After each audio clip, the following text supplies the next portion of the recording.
We'll have to do it again at 7:15. Yeah. Thank you and good evening. Welcome to the planning board meeting of Tuesday, April 17th. These meetings are recorded.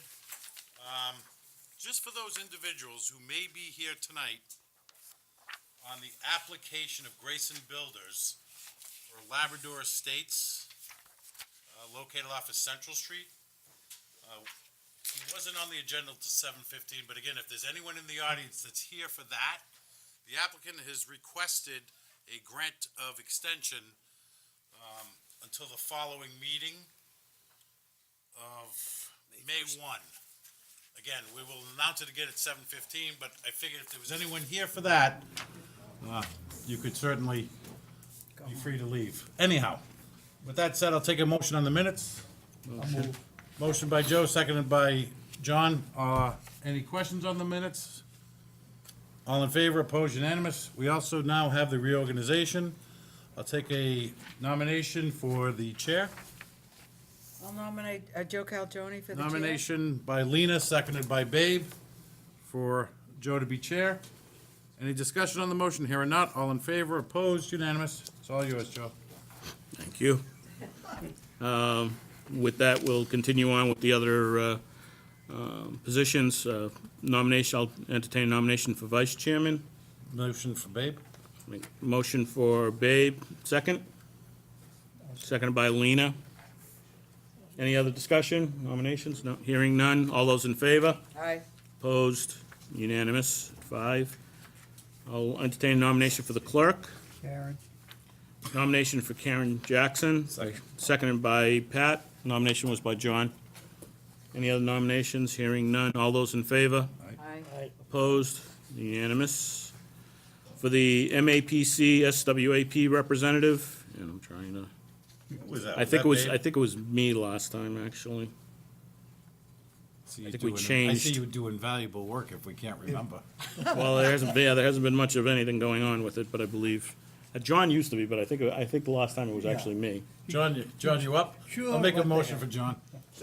Motion for John, seconded by Babe. Motion by Pat. Any other nominee? Hearing none. All those in favor? Aye. Right. Opposed? Unanimous at 5. Fair Housing Committee representative. That used to be me. I think it was you last year because I was chair, but I think that used to be me.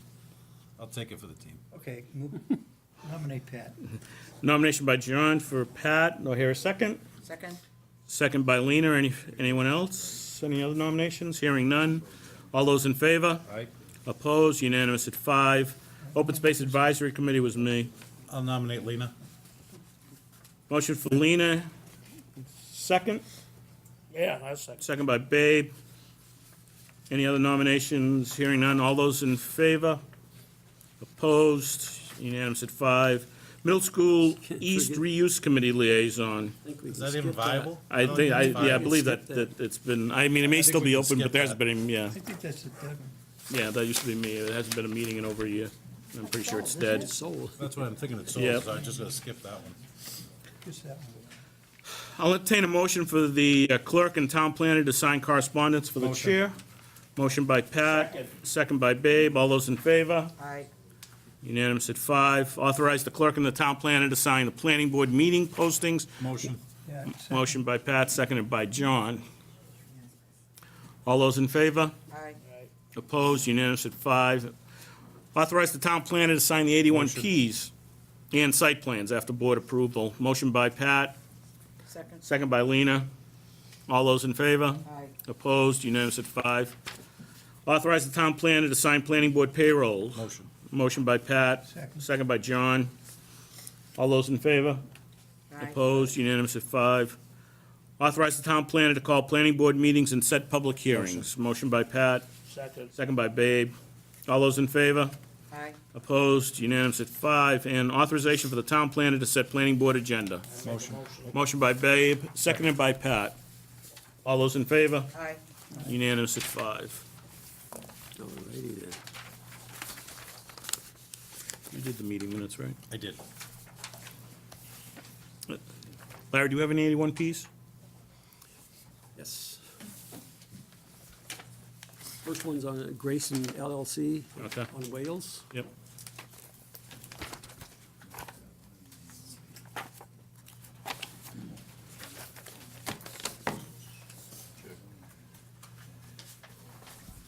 Yep. Did we do the minutes of the previous meeting? Yeah, we did. Sorry? We did that. Yes, Yeah. we did, yeah.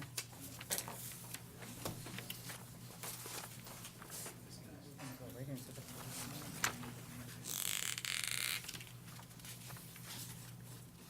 Go ahead. Yeah. It was Name and who you work Dan for. Hazen with Gary and Howland. The applicant is proposing to separate a portion, given a 10-foot strip off of this.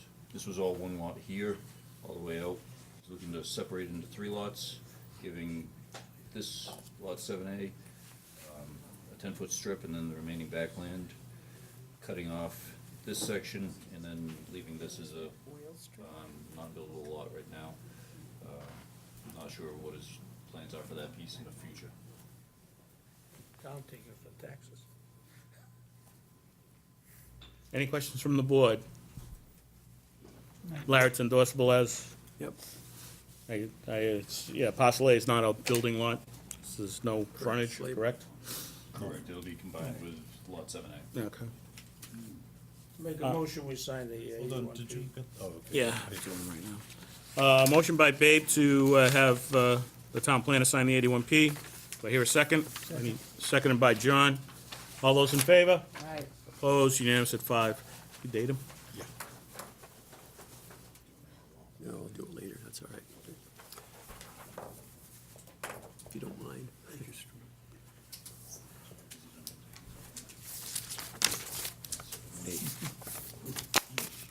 Oh, you doing that?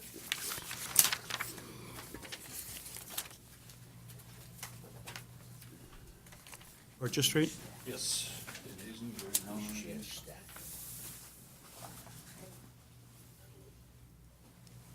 check. Again, one large parcel separated into 3 lots. Backland, not a buildable lot right this time. 2 buildable lots. Can I'm struggling. Can you just give me one of those, please? Do you have extras?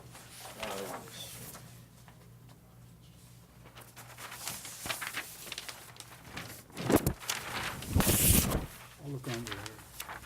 These people. Yeah.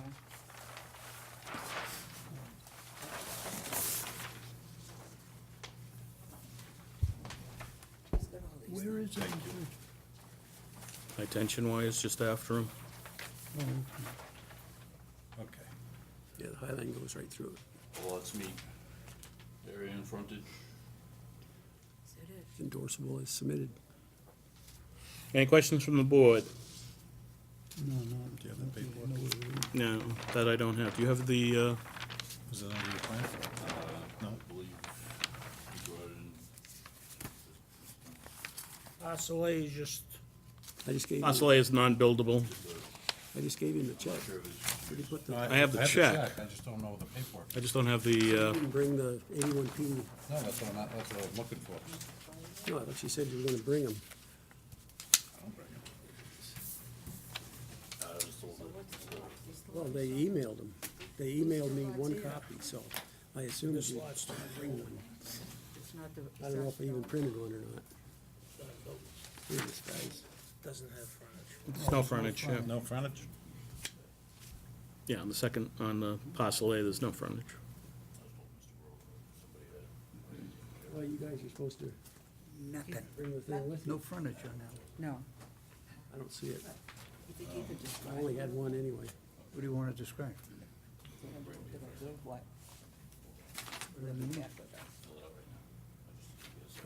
Here's a blank one. Any questions on the board? We can vote on it as is until we get the paperwork anyways, Larry, no? Yep. Yeah, Larry just won't sign it. Yeah. Motion. Motion by Pat. Second? I'll second. Second by John. All those in favor? Right, Opposed, unanimous at 5. thank you. I figured that would happen. What are they building? What are they gonna, Do that.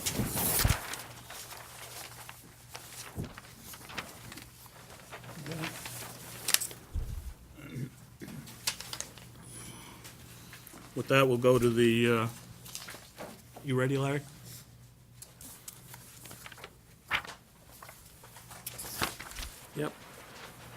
That will go to the first public hearing, which is application of Demos Nicoletta Paparis to amend the zoning bylaw relating to solar energy systems within the CC Highway Commercial Zoning District.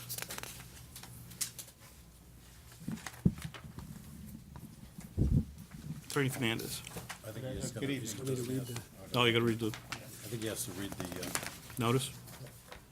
Yeah, Milford Planning Board, Town of Milford, Massachusetts, notice of public hearing on Tuesday, April 17th, 2018, in Room 3 of Milford Town Hall, 52 Main Street. The Milford Planning Board will, at the times designated, conduct public hearings regarding the following: 7:01 PM, application of Demos and Nicoletta Papiris to amend the zoning bylaw relating to solar energy systems within the CC Highway Commercial Zoning District. 7:05 PM, application of Loviser Building Corp. to amend the zoning bylaw relating to over 55 residential uses within the CA Central Commercial and the CB Neighborhood Commercial Zoning Districts. The full application and/or maps of the above items are available for public inspection Monday through Friday from 8 to 4 at the Office of Planning and Engineering, Town Hall, 52 Main Street, Milford, Mass. Interested parties may express their views at the above scheduled hearings. This notice was published in the Milford Daily News on 4/3/18 and 4/10/18. Thanks, Larry. John? Good evening, Mr. Chairman, members of the board.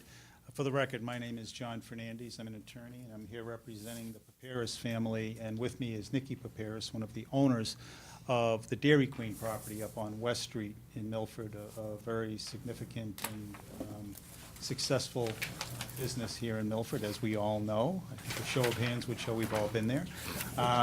The Paparises have a business that is power hungry. It uses a lot of energy to be able to function on a daily basis, and they have looked into the possibility of doing solar on the site. And as you know, the way the bylaw is set up today, solar is allowed up to 25 kilowatts in all of the districts, but anything over that is considered a major project and is only allowed in certain districts, and the CC district is not one of those districts. And in reviewing the history of it, I understand when this bylaw first went into effect and was brought forward, there was discussion about limiting the locations of solar to control how it came in, what it was like, what it was going to be like, and that certainly has worked, and we know that solar has found its way into the community, and there has certainly been encouragement over the years by the state and federal government to do more with solar and renewable energy. And so what we are asking here to do, because the Paparises cannot move forward with a project just limited to the 25, is to ask town meeting to consider, and this board to make a recommendation to allow solar in the CC district, but as you did with the OR district, to do it by special permit, so that the concerns that may have existed because of the, in certain locations, constraints of sites, the size of the sites and/or the locations near residential properties, it gives you control, and we would do it by special permit by the planning board. It would give you control of being able to look at each project on an individual basis and decide if that project in the proposed form or some modified form is appropriate, and would also give, obviously, neighbors an opportunity to participate in that discussion. And we did have some brief discussion about this at one of your earlier meetings in March, and so we're back here formally today looking for the required recommendation by the planning board to the town meeting. Thanks, John. Comments, questions from the board? my only comment is, to me, it's very logical. I said it at the last meeting. I certainly appreciate the willingness to make it via special permit, because for your specific site, I think it's going to be wonderful, okay? But with that said, within that zoning, I can't say that every site's going to be as wonderful. And again, for your application, based, excuse me, on your usage, I think it's a sound investment. With that said, as I said the last meeting, it's a very expensive endeavor for her to put in this type of system. This is not, by any means, a quick payout. So, and I do applaud you for trying to get yourself lessened into the grill. So, I've always been pro-solar, and I congratulate you. And Me personally, I'm certainly favorable towards it.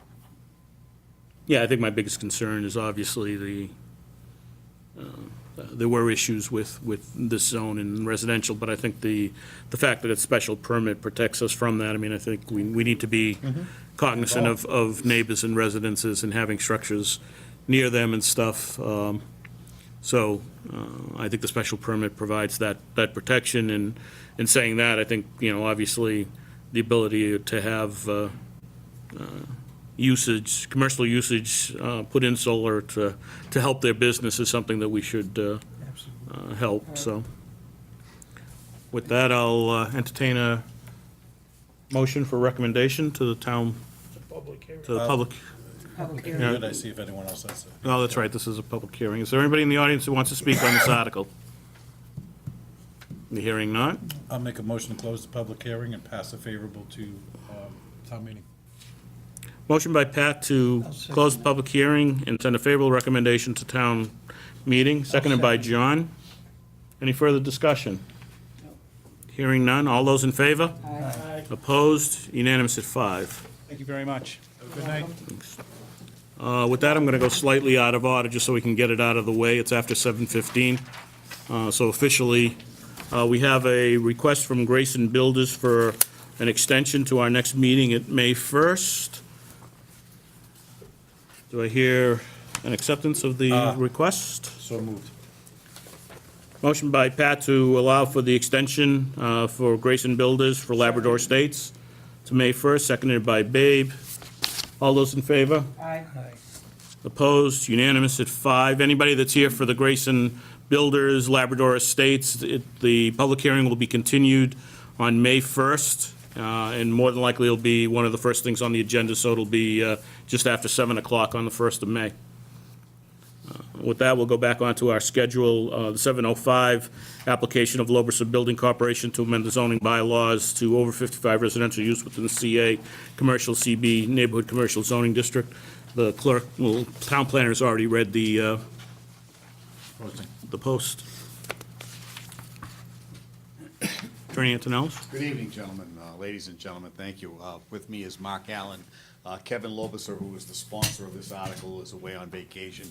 He had a family vacation planned, so he sent Mark Allen and I here to make the presentation. Obviously, this is a piece of property that is going to be focused.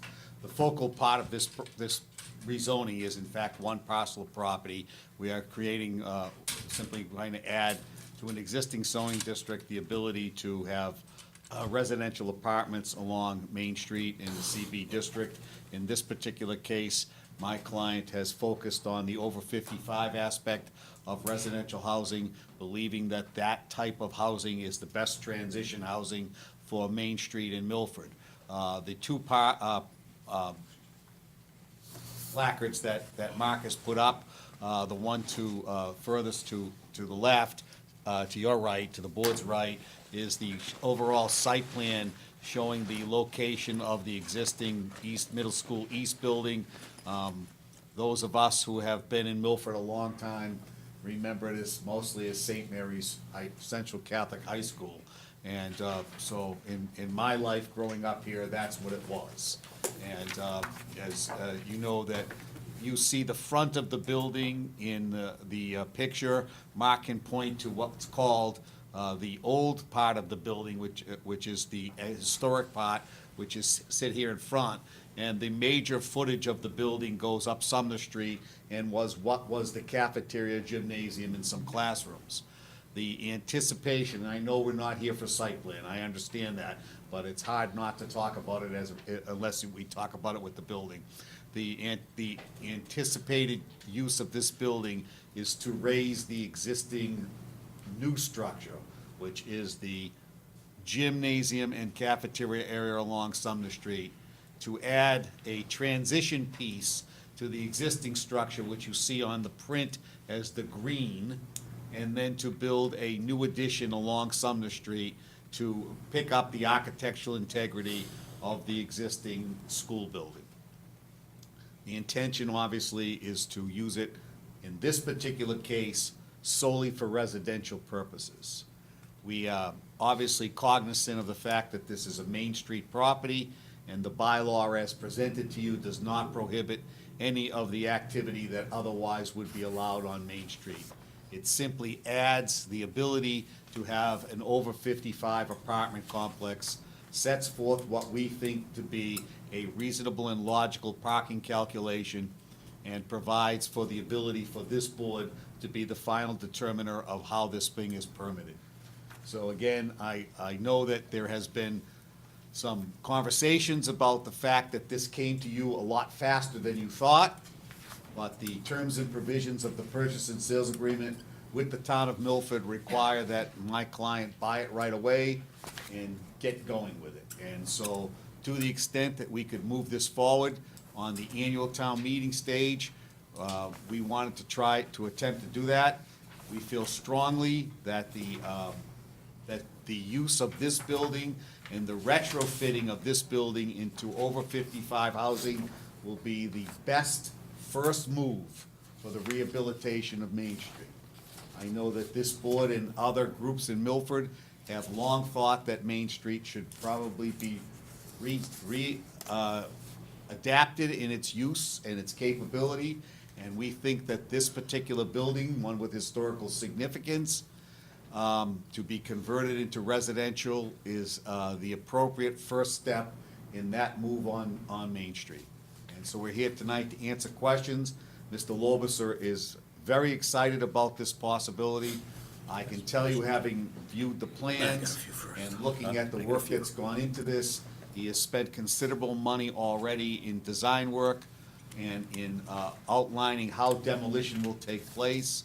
The demolition process of the new part of the building, the basketball court and gymnasium, will be a significant expense on his part because of first of all, because of its location, so close to existing residences and this community. It's gonna require shrouding and significant oversight by people who know that business, which is the removal of existing structures. So I can tell you that your applicant, the person who is sponsoring the article, is prepared to go, and I think is the appropriate person to move this part of, this concept on Main Street in Milford. So I'm here to answer questions, and Mark is here to talk about the specifics of the site. If I could, just as part of the presentation, Mark Allen Engineering. This site is unique, as you know, because it's so in tune with downtown Milford. There were a handful of design criteria that we looked into prior to getting it to this stage. The first and foremost was to try to keep the existing streetscape exactly the same, and then merge the architecture of the new addition to match the streetscape of the former school. And you can kind of see in the rendering that HPA Design has taken that into account and carrying across the same brickwork, the same window work, the same facade work in the addition portion of the building. Secondly, one of the major design criteria issues that we came across initially was the fact that this addition, as Mr. Antonellis put it, was significantly lower than the existing school. They actually dropped that grade by about 36 inches. That does not work in today's building code, so when we go to rehab the building, this whole portion needs to come up 36 inches to match the first floor of the existing school. It does create a very nice stone veneer, stone wall out in the front to add to the streetscape of Main Street, and adds a courtyard for residents to gather in the front of the building on the corner of the intersection. Secondly, we wanted to create a courtyard to the rear of the building as well. That rendering does not show the rear of the building, but we wanted to create a similar recreation / courtyard for the rear of the building so that access can be gained to the new addition from the rear of the property as well as from the front of the property. Third is the intricate access to and from the church and property to the north. They have an existing easement over our property or the school's property in this location here, so we needed to be mindful of maintaining access to their property.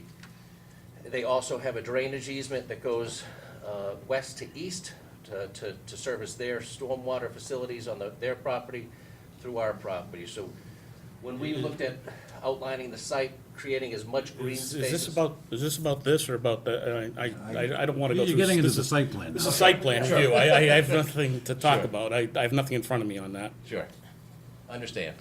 So, like Joe indicated, this is for an over 55 development on the corner of Main Street, article to go to town meeting. In essence, for the CB district, and it also includes provisions in the CA district. I guess I'm gonna make a comment before the board, and I appreciate the work that's been done. However, the applicant had come to us before, and your presentation falls into exactly the issue that I have. I've heard a presentation about this one site, and I believe this document is about one site, and we told the applicant that if this board were going to support something, that it needed to be about doing this in the zone and doing what's right for the town of Milford, not necessarily that site. And I don't believe there's anything in this document that addresses any of those issues to me. And you can say whatever you want, but I don't believe there's anything tonight that you're gonna be able to do to convince me of that, nor am I gonna be able to comment it on tonight and try to make a recommendation to town meeting that's appropriate as far as I'm concerned. I believe the most important thing is to do what's right for the town, not to do what's right for this one site and this one applicant. And is there a presumption on your part that that's mutually exclusive? Because- No, it may Because we be, don't think that bylaw is mutually exclusive. it That may right- be. Right to your point, Mr. Calagione, we do not think that the bylaw is mutually exclusive. We believe that we incorporated the opportunity to create residential uses along Main Street within the bylaw. We believed at the time that we submitted the article that limiting it for the first blush to over 55 was in the best interests of the community. So everything that we've put into this bylaw, we believe from perspective of the reorganization and rebuilding of Main Street is in the best interest of the community. And I understand that we digressed into a site plan conversation, and I apologize for that as I was saying it. But I don't want to have this meeting or this board think that the bylaw as created was created solely for this parcel of property. it may be, again, if I can finish, it may be fine. Unfortunately, we did not have the opportunity to comment on that or not. I don't know, has there been a study as to over 50, you want to do it as a first blush. We've worked, I've been on this board, Pat and I were just talking about this for probably 17 years, and we've worked to try to make these types of changes. And my thought is, we probably have one chance to do this. So if I do it to this, I may never see another change. I'm not sure that over 55 is the right way to do it. I believe I have the right to make that comment and say that's what I believe is right for the town of Milford. I don't know about the sizes and what size and what acreage we should consider that. None of those things were brought to us with any type of discussion. Certainly, the bylaw meets this one parcel. I don't know where it needs to go in order for other things, and I don't want to do zone, as far as I'm concerned, the other board members can have their say. As far as I'm concerned, I don't want to do zoning that makes it okay for this parcel, and then we have to go through another majority of town meeting to try to get a change to that bylaw. Because I've lived it for 17, 18 years of trying to do that, and that's not an easy step to do. And I appreciate that comment, I really do. And I note that in that period of time, there has been no change functionally relative to residences along Main Street for changes in the bylaw. And so, at some point, somebody has to take the bull by the horns, take the reins, and move forward. And this is a project that we believe is the appropriate project to move this town forward. And relative to amending it, we amend zoning bylaws in Milford when it's necessary.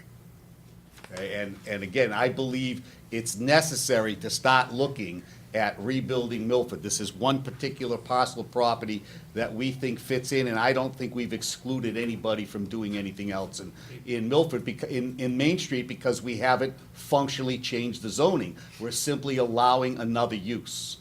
And I think I would appreciate it if the board would consider this, that this is simply allowing another use on Main Street in the CB and the CA districts. And yes, we've tried to configure some parking bylaws that would fit that out of our research, and also in consideration of how I believe this board reacts to things.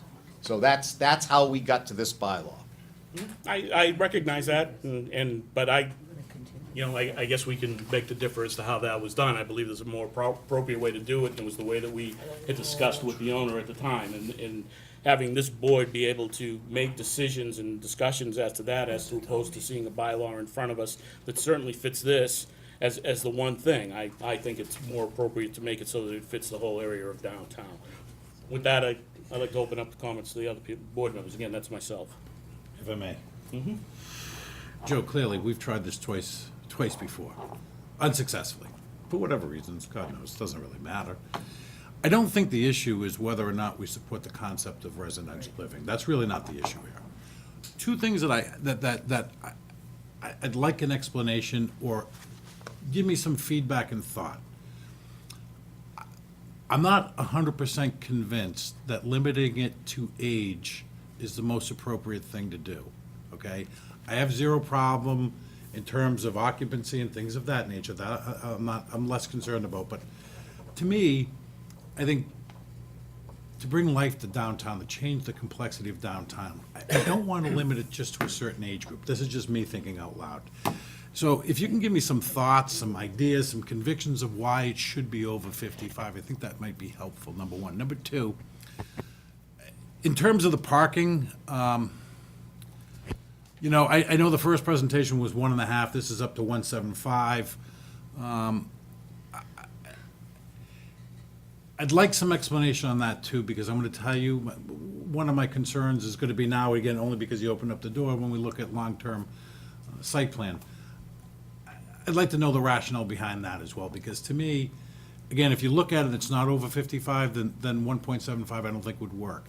But I still struggle at 55, there's a great many people, as I approach 55, knowing that my wife and I would still maintain 2 cars. So if I was gonna live something like this, where would I put my 2 cars?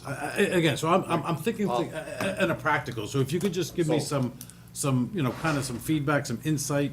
Relative to the over 55, we looked at what would be the most tax beneficial to the town. And we felt as though providing an alternative form of living in the downtown area where there was no school children and therefore a positive tax flow on the building would be the best manner to try housing on Main Street. Okay? So the idea was twofold. One, to create the most positive tax benefit, and two, to provide an over 55 apartment complex in the town of Milford, which does not exist. I don't disagree that it doesn't exist. You have, at the present time, you have some over 55 developments in the area, but predominantly they are unit-owned, occupied. Relative to the parking, our calculations and studies show that predominantly in an over 55 downtown project, again, we're downtown, we're not out in the instance, that 1.5 works. We went up to 1.75 because we could fit it on and still provide some landscaping. That's our personal opinion based on our own research, and to the extent that that buildings such as these are going to be owned and operated by somebody, the parking then falls on them to maintain, and if they don't have enough parking spaces, they're not gonna rent them. Can you, when we talk about what you found in research, can you back up and when we look at community research and we talk about parking, are we comparing ourselves that actually has access to the MBTA, access to actually real transportation, which Milford really doesn't have? You can call that bus whatever you want. It's not real transportation. Hold on. It's not real transportation. So one of the struggles I have is it would be nice had we had some calculations so that we could better understand how you drove this to what it is today. And all I have is this piece of paper. That's all I have, so. You know, we've been designing projects for 20 years, whether it be large-scale apartments, whether it be condominiums, whether it be single-family residential units, whether they be age-restricted, not age-restricted. The 2 projects that come to mind right offhand are in Hopkinton and in Upton. Each of those had the Hopkinton project had 280 units, not age-restricted. 1.65 was their number. They're fully occupied, and there are ample amounts of additional spots in that project. The Upton property, 44 units, again, not age-restricted. They have 91 spaces. They did go to the 2 per spot, and there's more than ample parking. The reason why we're going 55 and over here, and to touch upon Joe's point, is that there are 3 large apartment projects before the town of Milford today, not age-restricted. They're all 40B It was a applications. 40, that's a different. No, I'm just also. saying that the inventory is high density, not age restricted. This gives the widow, the widower of Milford a place to reside and still stay in town and not have to go elsewhere. So that's the But it also reason gives, why. it also would give someone like my child an opportunity to go there too. Absolutely. But if it's over 55, she cannot, or they Correct, cannot. correct. So again, I appreciate what you're trying to say. Sure. But you still haven't answered my question, why why over 55 should be the way to go. I hear what you're telling me, but you're telling me in terms of what your research in correlation to what you think is best for you. And I'm not trying to be that matter of fact about it, but I'm looking at this, because again, I really want to see a degree of residential living downtown. I really would. I don't oppose that at all. I don't think the But applicant the way opposes- is what's the easiest and best way for this to work for everyone? That's all I'm saying. And I don't know if I can get to the over 55. That's The applicant is not opposed to age restricted. Correct. removing the Okay. age restriction. Well, Okay, it's not opposed to that. The applicant will bring the project in under over 55 because it'll be allowed to by statute. All right, one can discriminate in housing under the federal law, provided that you have at least 80% of them as over 55. And so he's not prohibited from doing it. When we came up with the bylaw, the discussion is that it would provide the best tax incentive, the best program to the town of Milford while we're in our infancy stage with making residences on Main Street. And I understand what you're saying, Joe. And when we look at our exposure on the planning board for PRDs that were over 55, they became problematic, if we also recall. And then they were, because of funding mechanisms and so on and so forth, I understand this is not the same. You're talking about apartment style, rented living, opposed to home ownership. I understand that, but again, I'm just simply saying, our exposure is slightly different and age restricted. And again, there is a distinguishment between the two. Don't disagree. I'm just stating that. This, I want to at least give you a background perspective of where I'm coming from. I don't want you to think I'm coming from totally left field. I never think that. Yeah, usually right. Thank you. Other questions, comments from the board? Yeah, the only question I got is, is the restriction of the over 55 to the rest of to the CA district. Whether that one area there I got no problem with, but it's restricting the other areas and piggybacking the CA on with the CB right now. That could be a plus or a minus either way, the way the town has voted in the past with the CA district.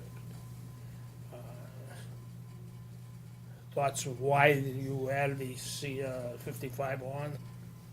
Again, I think that it was just simply, we recognized that the process of permitting apartments in the CB and CA district has been something that has been problematic in this town for a while.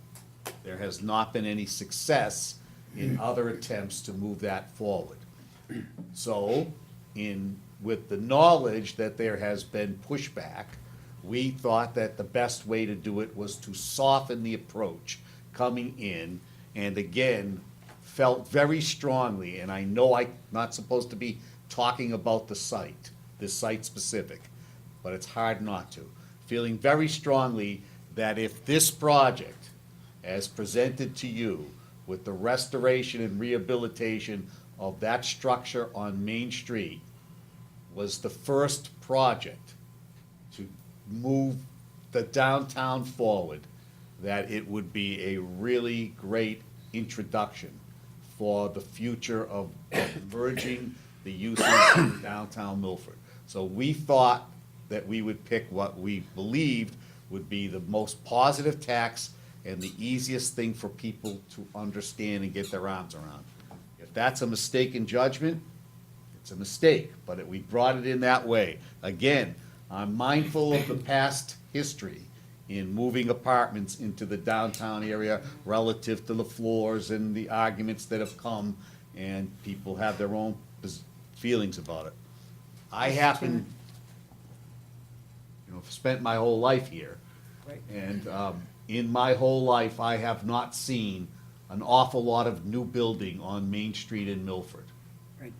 And so I look at it from the perspective that you have a local individual who is making a significant investment in your downtown infrastructure and willing to take all of the financial risk himself for the opportunity to show that Main Street in Milford can be rehabilitated, can be merged, have mixed uses in it, and that it can all work very nicely.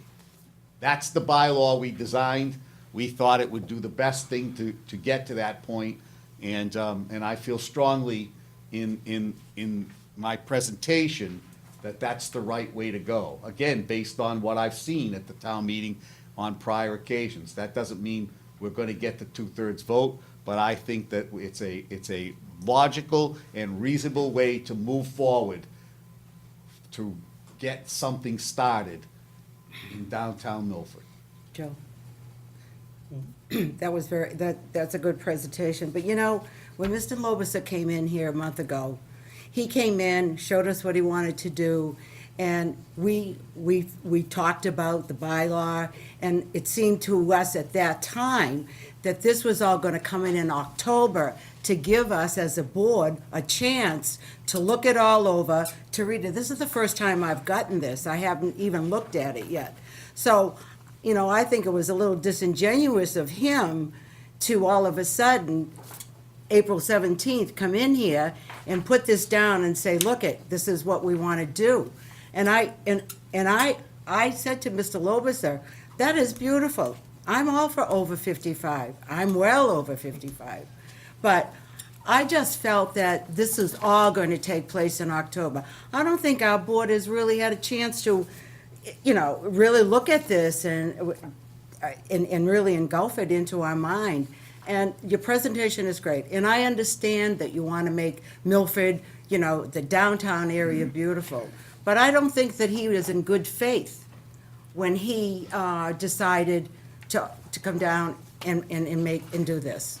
That's my opinion. I wasn't here when he made his initial presentation. I got involved afterwards, and I'm aware of the fact that he thought it was gonna come in October. I will tell you that immediately after that presentation, we submitted a bylaw for review here with the town planner. I apologize that it wasn't distributed to you or at the time. There were other considerations that became important for Mr. Lobuser to try and move this forward quickly, and I understand your frustration in that, I do, because I know what he said, and he does too. That's right. He does, he Yeah. knows, he was here, it's on tape, he said it, but we had the opportunity to try and move it forward, and we did. Right. So you understand it's a difficult Yes, I understand. position to put on the planning board right. at this time. Right. Okay. And so, and to the extent that the planning board is not going to advocate for this at the town meeting, Correct. then we have a harder job and a bigger burden to advocate for ourselves. Yes, you do. Other comments from the board? I just have another follow-up. Sure. Joe, just more out of curiosity, specific, probably more to the CA district, but in the CB, how come there wasn't, I guess, any provisions for more of a mixed use? There are nothing in this bylaw prohibits mixed use.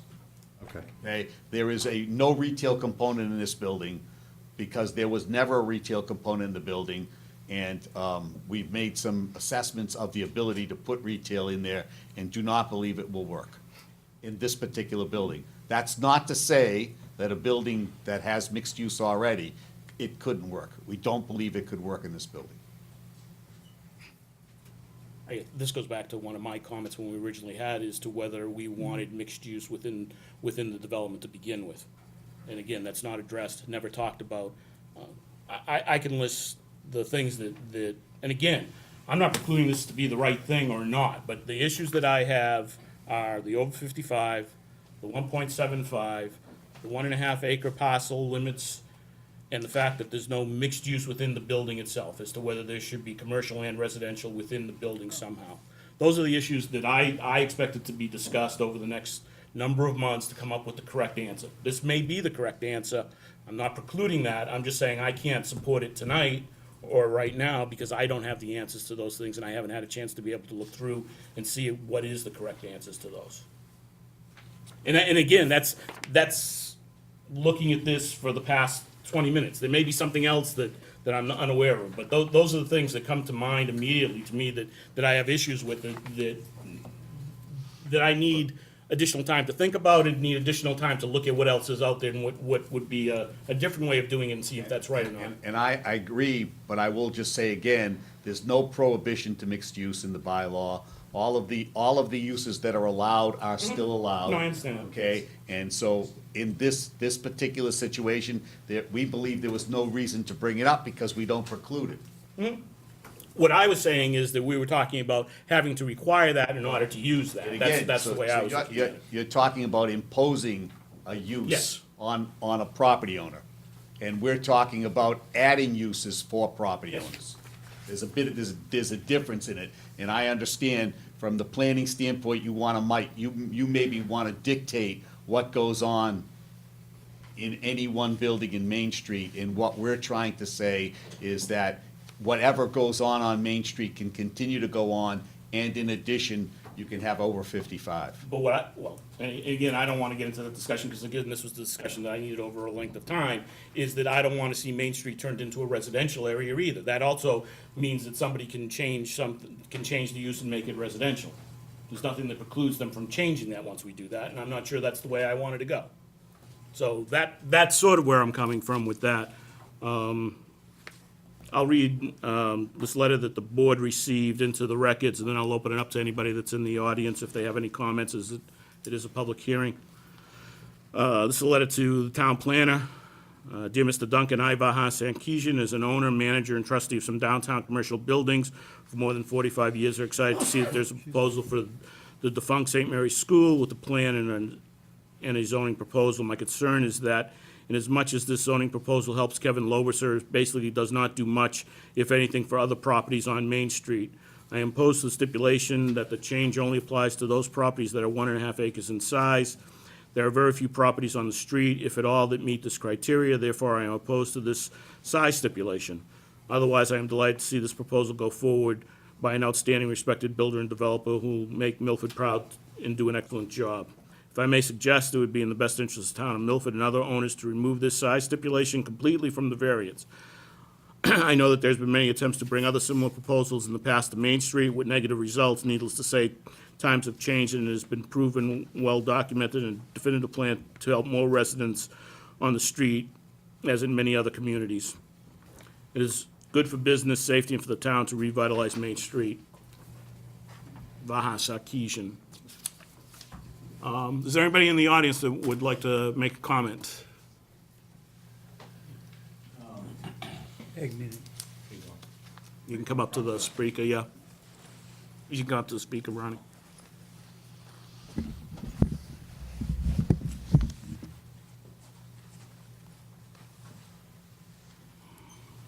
Hey, everybody. Ronnie Pagnetti from, I'm here to represent the Downtown Revitalization Committee. We've been meeting over the last 9 months to a year, trying to brainstorm and come up with ideas how to make downtown better and more vibrant. And one of the things is creating more people to live downtown. We met Kevin Loberser a couple times, and we're here to support what he wants to do. 55 and older is not the ultimate for us. We'd like to open it up to everybody. But as a great first step, how can we let this pass? If that's the only building that becomes 55 and older, and down the road, we put more time into planning other zoning to entice other developers to come in town to create more living for all ages. Ultimately, that's what we want. We want people living, playing, being entertained downtown. But again, I'd hate to see this opportunity go by where it becomes an office building or a gas station, which he has the right to do. This is such a beautiful building. He's the only developer that came about to do anything with this. He's going to invest a lot of money. He's got a lot of good ideas for downtown, and I think he can help us going forward in different ways. I don't think we should get hung up with the overlay of the 55 and older, how it is, but with the thought of, over the next year or two, coming up with something that works with that over time, but not to delay what he wants to do. If he's ready to go in there and get people living there, that's going to give a great boost to downtown. He's going to do a nice job with it. It's almost like a no-brainer, as long as we all work together going forward to create something along with that to attract different developers and creating more living downtown. And that's the vote of the committee as of last week. Mr. Chairman? Yep. Just for the board's scheduling purposes, there is one more planning board meeting date prior to town Yeah, I meeting. know that. I don't think that's an issue. No. No. I mean, again, my issues and my concerns will take much longer than that to address. Again, this is trying to rush this through to meet something, and for me, unless the board wants to meet again on it, but I mean, I think, the issues that I see in trying to come up with these things are, each one of them to me deserves a board meeting to go over, what the parking number should be, what the acreage should be. Is this the right way to control it? I mean, effectively, we're controlling the number of units by the number of parking spaces. If we look at it and somebody puts parking below a building, how does that make that work out, and how does that density change? And are those the sizes of buildings that we want to do? None of those issues are addressed in this.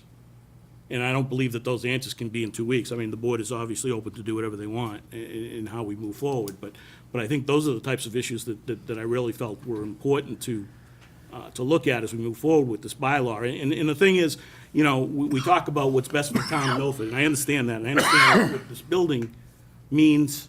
I've lived all my life in this town. But the one thing is, I don't think you make zoning decisions based on one thing. I can't go in that way. And I really think that, based on where we end up, you could end up doing this, and this gives you 55, over 55. I'm not sure there's the need for other over 55. It may turn everybody away from ever wanting to do that again. And then someone else has to go through a zoning change to do anything else. I see this as an opportunity to try to redevelop Main Street. And this is one building on Main Street, but to me, doing the zoning right is the way to revitalize Main Street, not doing a zoning bylaw that meets this parcel, but may preclude other parcels from ever wanting to go forward. And so that's where I'm coming from. The pleasure of the board. We can certainly continue this till the next meeting. We can, I don't know if there's more people in the audience. I don't know if there was anyone else who was the only one that raised their hand. Any other comments from? Sure, come on up.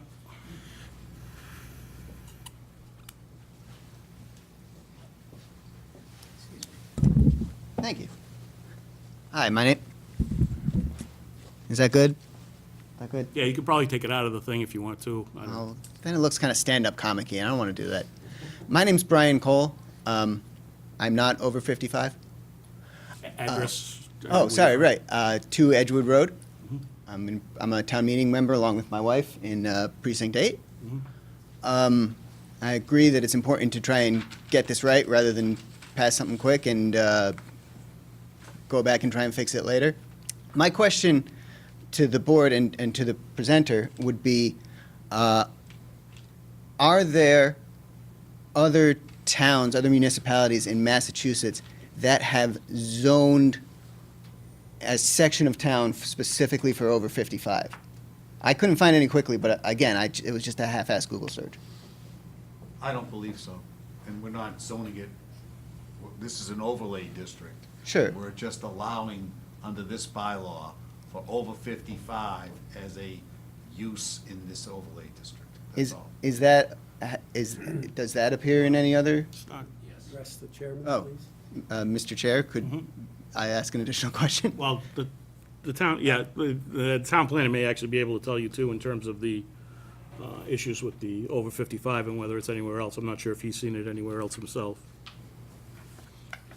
Well, as counsel for the applicant had said, some towns have specific zoning as an overlay zone. This is proposed as an amendment to an existing zoning district by special permit, which is more typically the way it's done.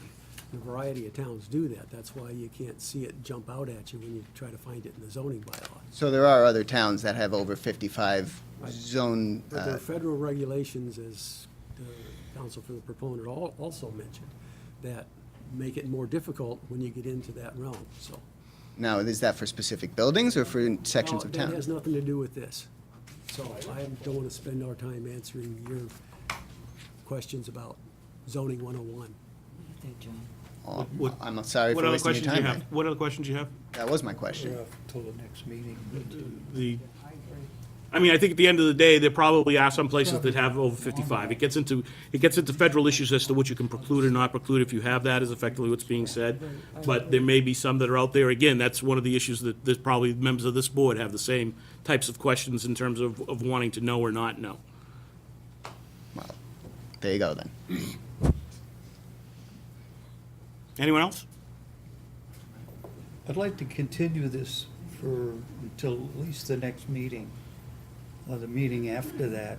So we could absorb some of the stuff. No, it can only be the that we- next meeting. It can only be the next May meeting. 1st. All right, then we'll go to the next meeting. Is there something that you're asking the applicant to look at, change, or, I mean, I guess we need to give them something if we want to continue on. I'd like to know the strategy with the parking.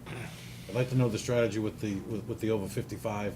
Right. And I'd like to know the strategy in terms of the 1.5 acres. I mean, I'd like to have some backup documentation, something, some sort of information.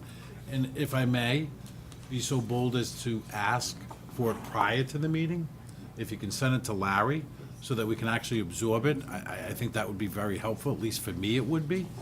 Trying to absorb information in 10 minutes isn't always helpful Exactly. to any of us, so. Right, Exactly. I agree. I'm just, Joe, and I want to be very clear on this point.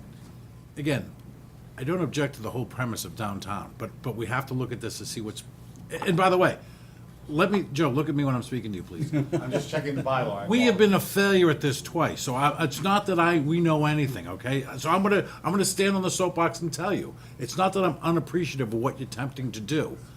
And we failed to date, and I don't mind telling you, because I've done it twice, so I'm a failure at this twice. So it's not that I think that you're going the wrong way,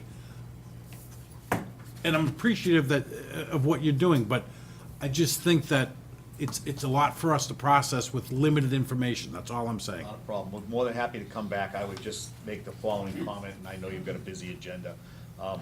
The 1.5 acres only applies to the CB district, I think. So we haven't put any regulations on the CA district. Okay. The parking, will get you some memorandum on that. And again, I just want to say that we wrote the bylaws so as to not preclude residential in downtown. We wrote the bylaw to try and give a first step to changes in Milford. We thought it was a conservative way to go at it. And I will give you some more information on that for your next meeting. Thank you for your time. Thank you for the exchange.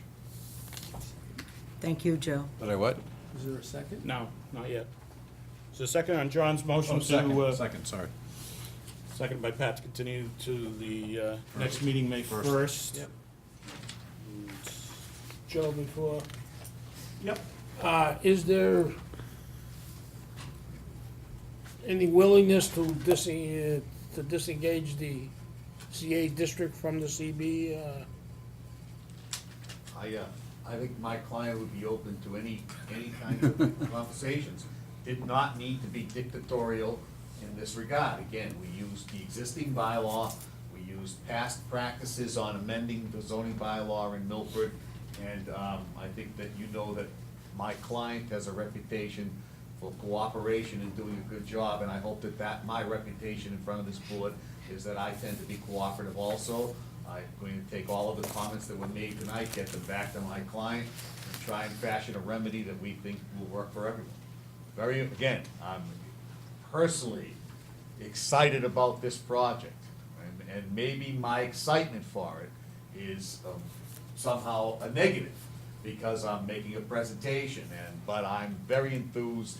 I think it's a great thing for Milford, and I think it's a good way to begin what I believe is a necessary component in revitalizing the downtown area.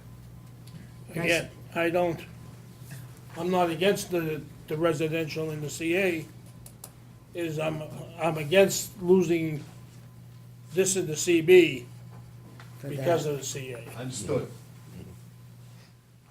And I think there may be ways of being able to handle that, but unfortunately, maybe they can take a look at that going forward in between now and the next 2 weeks. And again, if, it would be helpful if you could decipher the information through Larry so that he can distribute it. Absolutely. My preference would be not one page at a time, so my preference would be more, no, because this happens from time to time, and it gets spread out over a couple of weeks. I'd prefer to try to review the packet prior to the meeting, would you take if a motion? it could be so bold as Understood. to ask. Does it count? Just saying, we played it the other way, and it's foolish. I just wanted to make sure we gave them whatever information we were looking for. Yeah. Thank you. Thank you. Thank you. Motion before the board to continue the public hearing until May 1st. All those in favor? Aye. Opposed? Unanimous at 5. Thank you again. Thank you, Joe. Good night, Joseph. Good night.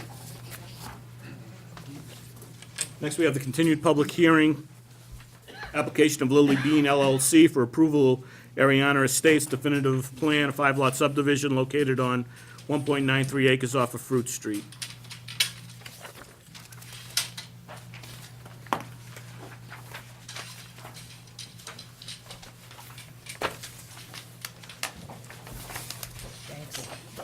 It's warm.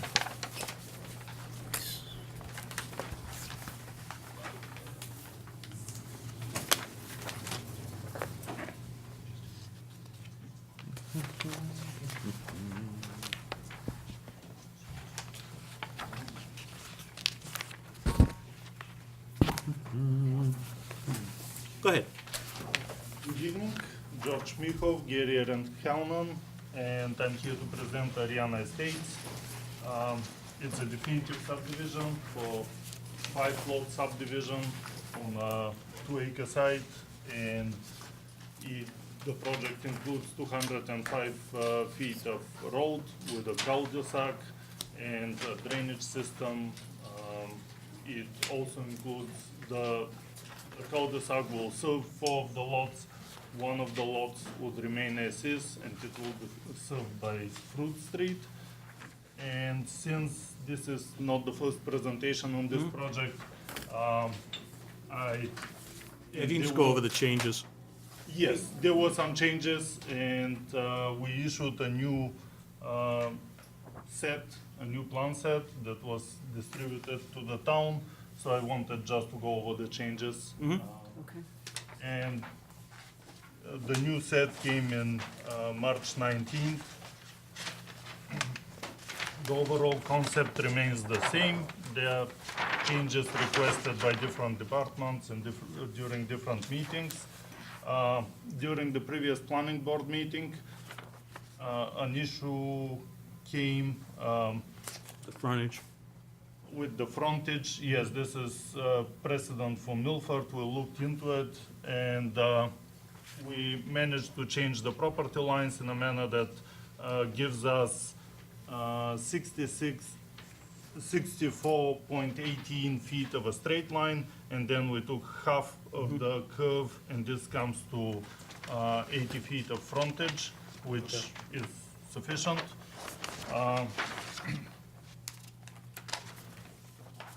The town engineer requested additional test pits, which we did, test pits and some additional flagging on the site. Another one of the comments was to beef up a bit the erosion controls. So this is the erosion control around the site. We have 2 temporary stockpile areas for the time of construction. And new nodes were added as part of the construction sequencing. Is that a request from the Conservation Commission? This was one of the town engineer's comments. I can't recall whether it was conservation or planning, but one way or another, it had to be done. Okay. So, last time when we met, the board wanted us to meet with the sewer commission to discuss the question with the sewer. We met multiple times, and eventually we received the approval of the sewer commission. The final design has pump stations for each family. It sends the sewer to a centralized manhole, which is connected to the existing manhole on Fruit Street.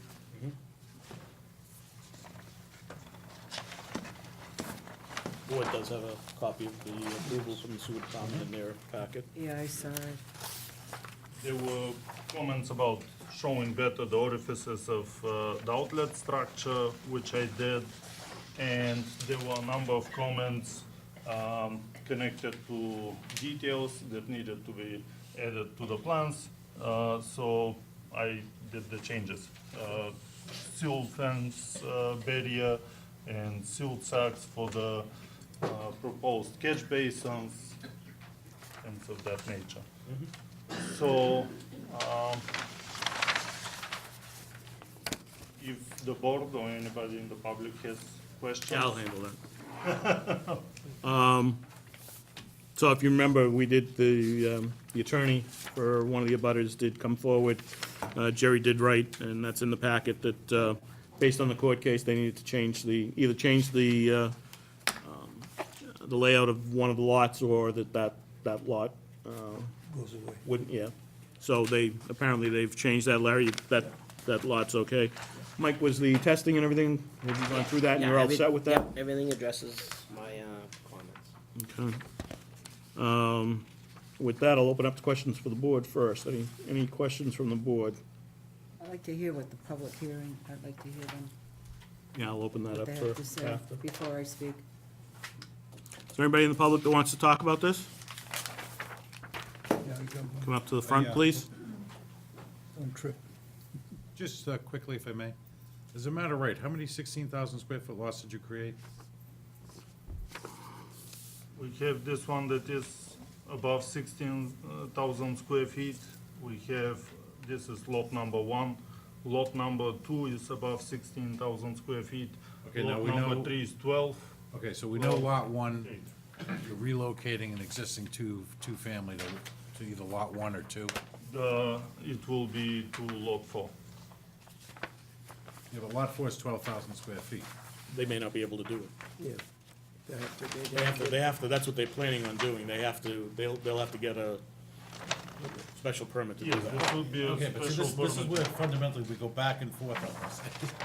If you have an existing two-family, you have to, I would think you have to legally show it on the 16,000, because that's what the bylaw represents. This is where I keep struggling with this, because the other ones, to me, are all they are is creation of lots.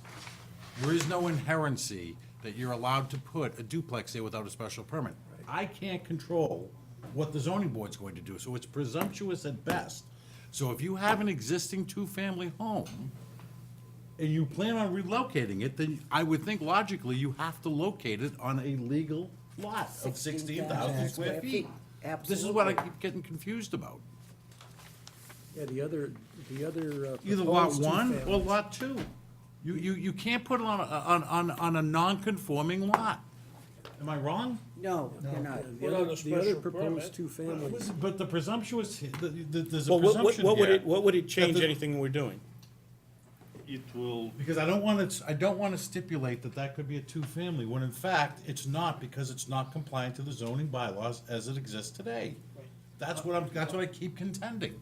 But I, we're not saying, that can be a two-family house, they have to make it into a one-family if they wanna put it there unless they get a special permit. It's a layout, we don't show any of them in our That's plans. all, this is all meaningless to show these proposed two-family It is, but it houses. isn't, because we keep talking about. Well, we can ask If it's them to- meaningless, then, hold on. We can take Right. it If it's off. meaningless, then appease me and put the existing two-family on lot one. They can Then do it's that. no longer Just don't show meaningless. any of the Don't show units. any of them, because we don't require No, it. because hold on, but they're relocating an existing two-family.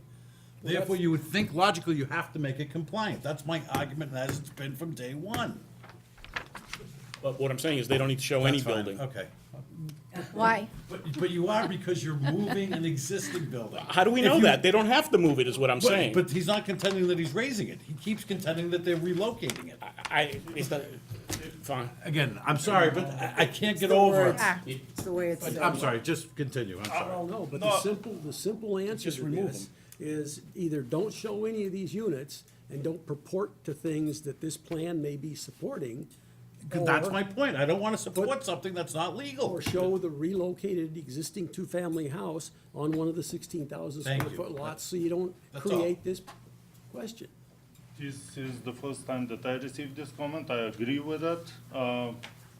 I've Well- always shown those actual buildings which are not designed, they are not permitted, they haven't been through ZBA.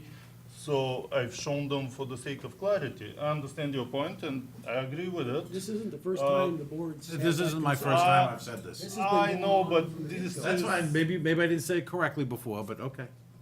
I, That's fine. point taken and I will take it into consideration for the next iteration. Thank you. Yeah, thank you. Question? Joanne Marcotte, I live at 8 Carvin Road, Milford. And my only question was how, if they went to the Conservation Commission. We have not been in front of conservation yet. The conservation hearing would be in 2 days. On the Okay, 19th. so where does that leave any decision-making? That's mandatory before any other decisions are made? No. That's their board. Self-governing. Okay. That was my only question. Thank you. Anyone else have any questions?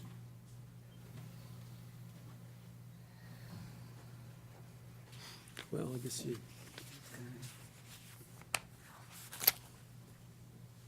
Tony Ferrera, 7 Carbon Road. I guess my question is, are we still, like, as you stated, I don't think that what's being done, moving that house and how the lots are sized is not correct, so we're still waiting on another drawing before we can, No, what we're saying is you have to look at this as a subdivision, okay? So what keeps getting convoluted about this is the premise of he wants to put duplexes, okay? So by a matter of right, anything that's the 16,000 square foot lots, that being lot 1 and 2, by legal right, he can put a duplex there legally, by right, okay? correct? The other ones, because they fall short of the 16,000, he would need a special permit. This is what keeps getting, we are not the special permit granting authority. So we're looking at this as just creation of lines and saying each one represents a lot. But what keeps getting confusing is he wants to relocate an existing two-family onto a lot that falls short of the 16,000. That's been my gripe. That's kind of Okay. what we were just talking about. So, So in theory, the way this is designed, if you were to take the existing two-family, move it to lot 1, just for argumentative purposes, by right, if this were approved, lot 2, he could build a another, duplex. yeah, The other ones, without zoning approval, could only potentially be single-family homes. okay. Does that clarify for you a little better? Okay, it clarifies a little better. So if he moves the existing home into Lot 1 and then goes ahead and puts a duplex on Lot 2, which is 16, the other 3 would have to be single-family homes. Would the I guess, It's We all don't know kind what of, they have yeah. to be. It has to go, it It has to go to the zoning board. That's the problem. In order to That's be why it able to gets do anything. convoluted. Once it's all completed, I guess my biggest concern is still gonna be, I mean, if you make them single families, maybe it's a little bit less stress on traffic, and depending on, I don't think you can't do, they're all gonna be slabs. So my biggest concern is still gonna be the runoff and water. I mean, I know that, You're missing the point. The subdivision approval creates lots. Yeah. Period. Whatever size they are, as long as they meet the minimum size in the zoning district in which it's located, they can be approved if they meet all the other frontage and whatever. But what they're gonna put on it shouldn't be shown on the subdivision plan. That's what's been screwing this up from the get-go. They're showing a site plan proposal for subdivision approval, just like the other guys were showing a site plan proposal for a zoning amendment. Has nothing, one has nothing to do directly with the other. So, if it had never had the buildings on it, other than the existing house that's staying there, that's where this whole thing should have gone, and we would have saved about a month's worth of conversations on something that is irrelevant. The drainage issues, he has to control his drainage on site to the extent that he's adding any additional flows into wherever the drainage is going. That's the same that we do with every subdivision. Right. but once you create that subdivision, and all the land that's there and the trees that are there now, that brook is already overburdened with water every time it rains. Well, he has a right to submit a proposal, and if it meets all the requirements of the planning board and the conservation commission, it's gonna get developed. It's not on. The amount of, the maximum flow off that site, based on the stuff that he's putting in, detention basins or whatever, has to be less than or equal to what it is now. That's, so, he's creating, yes, at the end of the day, the volume of water actually goes up somewhat, but the requirements are that he can't increase his peak flow off the site for the 2, 5, 10, and, or, what are we checking now? 2, 5? 2, 10, 25, 50, 100. 100.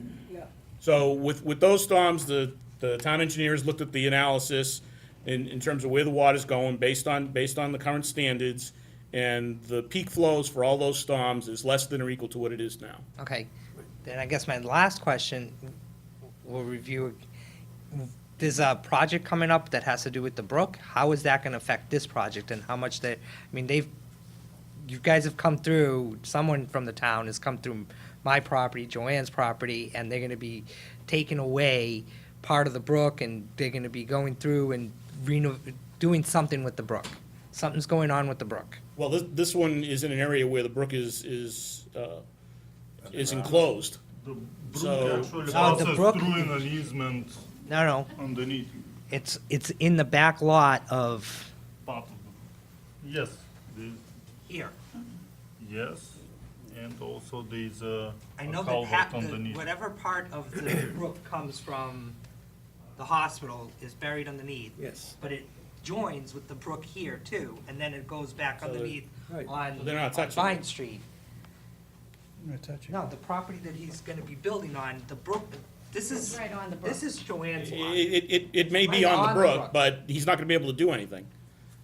That has to go to conservation. You're not gonna be building on that. I'm sure he's not showing any work on the brook. Well, what I'm saying is, right now, they're planning to make the brook, because as part of my property, it's an The easement. town will have to deal with this property owner as they're dealing with you. He can't predict what the town's Who's doing planning right that? now. Who's planning I'm on not- doing that? Yeah, who's planning that? Because I'm certainly not aware of it unless I just don't Now, remember. the highway but that department doesn't- might be maintaining, doing maintenance somewhere and cleaning out part of it, but they potentially then would, depending on what it is, would have to go back to Concom anyway. We don't know what you're talking about with this proposed project. So they were clearing it out and clean it up, because Who is they, they, though, sir? Who I is- have who no are they? idea who it This was. is what we're confused about, because we don't know what you're referring to, and the town engineer doesn't know what you're talking about. If you go by if you go behind my lot, someone was back there clearing trees and clearing the brook, and they said to me that the brook is gonna have work done to it, and that they're cleaning it up. I It don't may know be who the it highway was. surveyor. that's doing work. Yeah, I mean, if I they're don't know who doing it was. regularly He can- scheduled he can do maintenance, that's a good maintenance. thing, but. That's, yeah, But he could do this, maintenance. based on where he's showing work, and based on where the brook is, he's not doing work in the brook, as far as this proposal goes. Well, they are digging, right? Well, he's not, alongside is what the I'm road. saying. Yeah, he is. Whoever, the engineer, whoever they sent, there's been digging, right, on Well, the. they just did some They test did work. test- Test- Oh, yeah, Testing. they may have been out there digging some test pits, which Yeah. was requested by myself, because there was no soil testing, and that's required to design this drainage system that you had concerns about. So Right. they So- then, under my comments, went out Right. from the original submittal, Yeah. did some additional testing, Yeah. soil testing, Yeah. so they could design the detention system properly. They took that information from the soil testing and modified the original design and raised the detention basin up a little bit higher than what it was originally.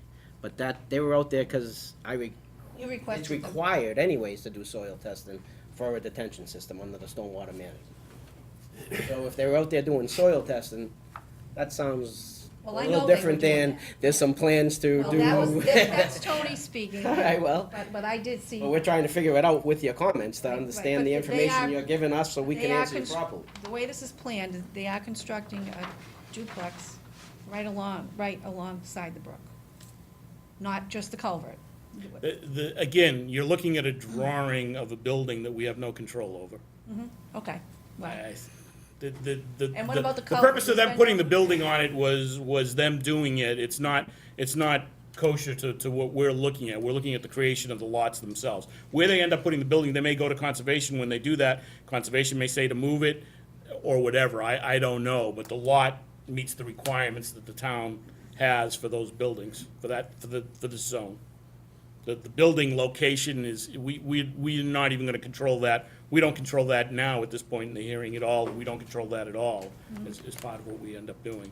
And so we're not gonna worry about the culvert anymore, just gonna, The town we've asked everybody in the town if they had any concerns about the culvert, if there was any protections, and no board nor anybody that took the easements nor is doing work has said that they have any issues with it. So this board certainly can't do anything else to question anybody else. We've gone back to the highway surveyor, we've gone back to the legal department to make sure that what they were doing was within the rights that were given up when the town took that easement, and everybody has told us that yes, what they're doing is within those rights, and that they don't have any issues with that. So, no, we're not worried. Whether we're worried about the brook or not, I don't know that we have anything that we can say about it, let's put it that way.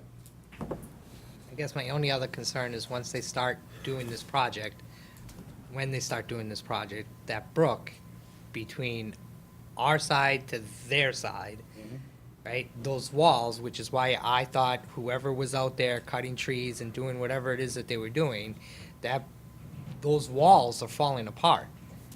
Whatever work that they're gonna be doing, they're just gonna, what are they gonna do to make sure that I know that they're gonna try to protect and put up whatever hardscapes they can to make sure none of the soil that they're moving moves into the brook. But as they do construction, how are we gonna make sure that those brook walls, as old as they are and falling apart already with the construction that goes on, putting in a development in that small area, is not gonna cause any further damage to those walls, and if they do fall and cave in, how are we gonna get the water runoff to stay where it should be? Who's gonna be responsible for those brook walls? The order of conditions through conservation should more than handle that. Right. Correct, Mike? To some degree, but the brook walls right now are maintained By the town. by the By the town. town. And they're falling in I mean, other if the- areas if in the- town, so. If the highway surveyor makes the judgment that something that they did caused the walls to degrade worse than they already are, which is pretty bad to begin with, but if they do, he has the right to go back to them and ask them to fix them. To the level that they were. He can't ask them to put new walls in. I mean, Yeah, I don't think that's fair to anybody. I mean, you could ride your lawnmower against yours and drop in the wall, and I don't think it would be fair for the town to ask you to fix the wall. And I agree, but what I'm saying is if the walls are up and at least functional, and if they fall in, because on their side, right? So if they fall in on my side because of my lawnmower, then fine, I will go ahead and repair it on my side. But if they knock them over on their side, we gotta do something because, again, that water control, it's an issue. Yeah, the town has I'm sure the town has the right to enter that, as they already are, as you're indicating, to enter the brook, so the town has the right to go out there and check on the conditions, and it falls under the purview of the highway surveyor for that particular thing. He has the right to go in and look at it and say, I think you did this, and if not, if he thinks it just fell because their age and stuff, then it's up to him to go in and clean them out, which is maybe what he's doing now. Okay, So you want to continue to the 1st? You want to continue this till May 1st? Or was there something else you needed to do? Oh, all right, we done? We can, We're gonna continue? we could continue, we can close the public hearing and just have them bring in the revised drawings based on removal of the buildings at the next meeting.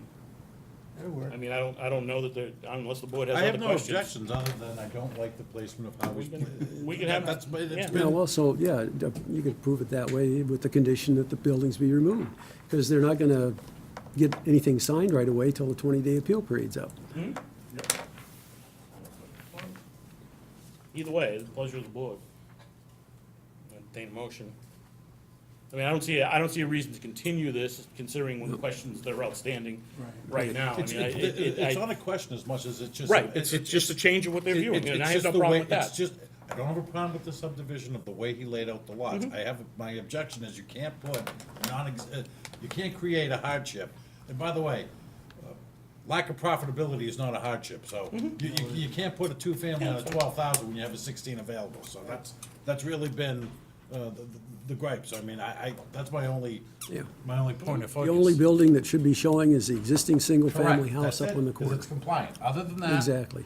You're taking the role at the zoning board, and I can't speak to what they're going to do. Yeah, that's fine. And again, and true transparency, just so we understand each other, I was part of the duplex reorganization to the bylaw, and so wasn't Lena. Yep. I firmly believe in the work that we did, and as was John. Thank you, John, I forgot, my apologies. Stay brought to you. And I do truly believe in the work that we did, and I Really? truly believe that the way it was written and the way it's established is the way it should be. So I don't have any objections telling you, because you're standing in front of me, I won't support the model of 12,000, because that's not what I believe in. And I'm just telling you for myself, because we spent well over a year, and I believe what we did is accurate, so. So is that a motion? I'll make a motion to close the public hearing.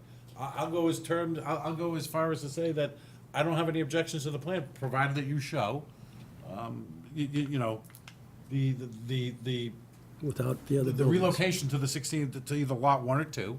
Other than that, I mean, there's no outstanding issues. You have your sewer, you have, you know, you have to go through conservation, but. Second the motion, Joe. Yeah, I'm fine with it. So a motion to approve the subdivision, provided that it's laid out Right. in terms of the way the zoning is laid out. So there's only one building showing? There's only The one building existing- showing, lot 1 or 2, you can pick your poison. Well, no, I think, I don't doesn't need care to show what him on either one. He No, doesn't I- even have to say what he wants to do with the building. Yeah, but you can't show over here what he keeps saying, that's what he keeps saying. Yeah, but what I'm saying is he can just take the whole thing off, whatever they wanna do, but he can't, don't show, just make that however they wanna do it. The motion to be, wanna motion say- to close the public hearing and approve the subdivision subject to making a change to, not show, a duplex structure on any lot that does not meet the, duplex lot minimum requirements without the, Show any of them. special permit. I'll second. Seconded by John. Any further discussion? Hearing none. You, Babe? Yeah, the only, again, I got no problem with what you're saying about that, not having it. But, the site plan should show the possibility of the pump stations. Yeah. I think those should stay the way they are in case he Yeah. gets it. Because we need to do that. If they don't put one in because he doesn't get it, that's Right. up to him. Yep. But at least that way it's Absolutely already right. approved. So, I But they should believe be- the sewer should stay They the way should it be, is. the site plan Yes. should cover that. Yeah, because at least it covers us to say. And the same thing with the water laterals. Right. So that way, in case those are, we know how those have to be laid out if he gets the approval. No, I agree with that. I just want to take the building, just want to Right, remove I the agree building. 100%. Yeah. That, all those in favor? Aye. Opposed? One abstention. Oh, you I missed the missed the meeting? public hearing. All right. 4 in favor, 1 abstain. That was Babe. Thank you.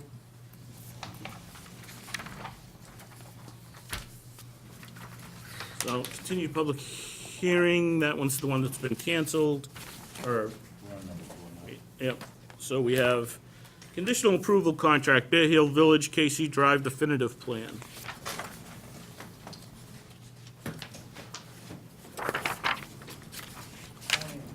I in your think we packet. finally got it,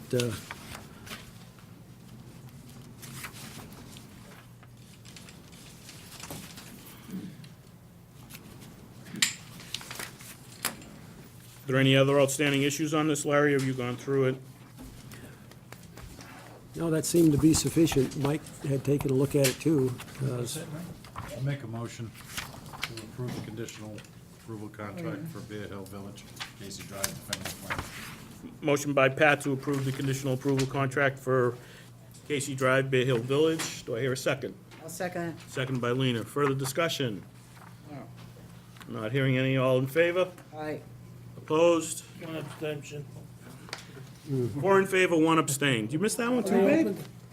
They opened Oh. up- They missed it the Oh, same that's day, it. so in theory, No, yeah. they opened up for 2 minutes and, Oh, Yeah. that's right. You may want to vote to sign the definitive plan now that you have a Which one is approval that? contract. Bear Hill Village, Bear Hill Village. the KC Drive definitive plan. they opened up for no reason. Do I hear a motion to sign the definitive plan for Bear Hill Motion. Village? Motion by Pat. Second? I'll second that. Second by Lena. Any further discussion? All those in favor? Aye. Opposed? 4 in favor, 1 abstain. Reason Bobby did that is so he put that. Request for extension, Stone Ridge, Deer Street definitive plan, Gutierrez Company. What's going on here? Just what the letter said. They're, Oh, this is, Bobby, he can be what arrogance. it's a request to complete the improvements for Deer Right. Street. yep. Yeah. Doesn't I mean, they're in the process of doing that, so there's really no reason that I can see not to grant their extension. So this is the work down on Deer Street that Gutierrez is currently doing as part of the work they started at, for the restaurant. Right. Restaurant Depot. Well, yeah. Depot. whatever, yeah. So they was set to expire September 19th. They're asking for an extension. To win. That's what I was just looking for. When, Did they ask for an actual date, Larry? Not that it's, not that I see written. I thought they did. Hold on. I don't see one in their letter request.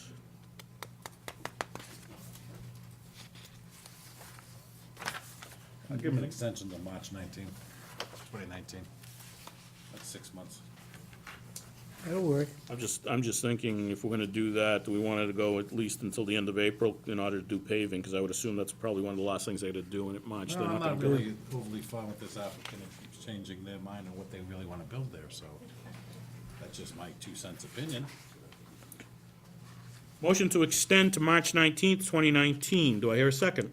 Oh, I'll second that. Seconded by Lena. Any discussion?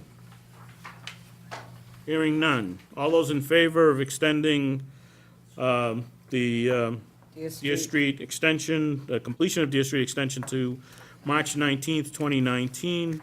All those in favor? Aye. Opposed? Unanimous at 5. Maybe next time they'll ask for a better date. Again, they keep changing what they presented to us and, you know. Pat, do you want to pass out that next plan? Because that's the 40B next case. review and report. This is residents at Stone Ridge. No, that one, right there. Which one last? Seems to Left be hand. appropriate. Your left hand. Yeah, take the clip off, and Oh, this those are your copy. guys' copies, yep. Goes along with my report. No problem.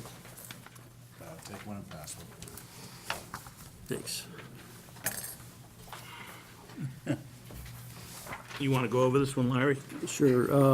this looks like. This is the residence at Stone Ridge 40B development. The above referenced 40B is being proposed on 26.1 acres off Deer Street on the northwesterly side of Route 85. I already saw this.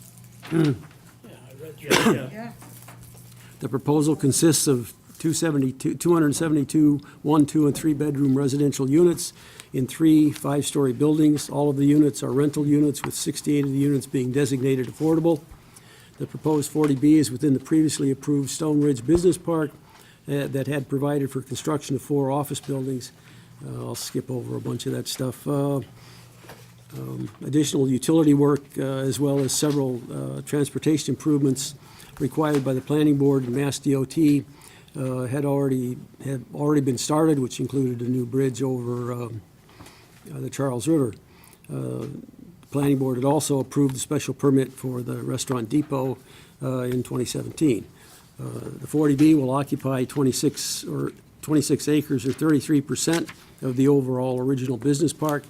Therefore, given the prior approval and ensuing construction activity, the current application can properly be characterized as a change of use, since the overall plan you previously approved it, including the subdivision you just extended. However, since the original approval was for an office park, changing now to high-density residential uses poses a new concern for safe and adequate access. This is due to the long distance the residential units will be located from Cedar Street, which is further exacerbated by the only access drive around the new units being not a dedicated roadway, as the prior plans had shown, but rather a drive aisle through the parking lots. Also, it should be noted that off-street parking is being provided at a ratio of only 1.75 space per unit. I'd recommend a favorable report be referred to the Zoning Board of Appeals, subject to improved and/or additional access being provided to and within the development, and to the parking being provided at a ratio of 2 spaces per unit. Since we'd started this and I'd done this letter, Mike and I'd met with the developer and expressed those concerns. One of the concerns clearly was that originally the planning board had accommodated the proposal for a subdivision public street without a formal cul-de-sac, because as you can see on the first sheet of the plan packet, the original office park had a main drive aisle that looped all the way through the development and made a cul-de-sac kind of unnecessary. With the current proposal, while that may still be in the offing in the future, there's nothing on there right now that provides for a temporary cul-de-sac, on the one hand, to handle public traffic coming off of the end of Deer Street, but also, as I mentioned in the memo, within the development, the only loop access through the site is basically a parking lot drive aisle. So one of the things that I'd mentioned or suggested that they look into is at least widening the aisle from the 24-foot minimum width that they're showing now to either 25 or 26 feet in width, which is doable on the site, to improve emergency access through the site. The other thing would be to punch through an additional cut-through aisle between the last 2 buildings. I can't remember what they are, B and C, I guess. B and C. Where's the parking for B and C, Larry? Is it under the building? Nope, they're, Looks like around. Oh, it's, oh. go to the second or third sheet. Yeah, yeah. Yeah, it shows up, but it doesn't show as clearly on the colored one. It's around the drive aisle, so. Yeah. I don't know if I can support the 175 plan on the basic rental units. I drive by the one right down the street from me, and you know what? They clearly don't have enough parking, because they're parking out in the street. And I think they just recently put no parking signs on one side because it was so bad. What do they call that, the Groves now? Yeah, I think.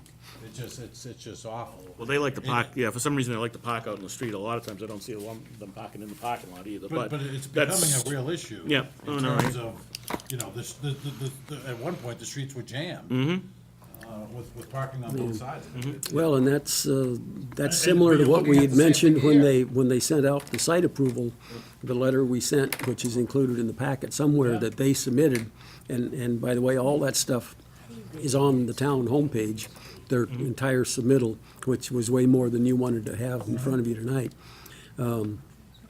Yeah, I mean- We'd mentioned that, both of our Yeah, I- memos had said that. Well, again, I mean, unfortunately, this is a 40B. I mean, I Right. think we can send our recommendations.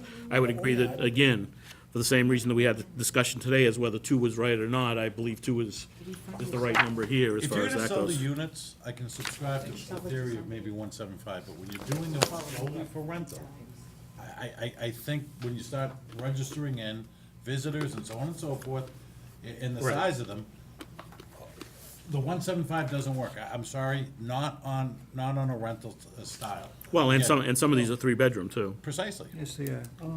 So, I think Well- the parking's off. I definitely think that they've made a tremendous error.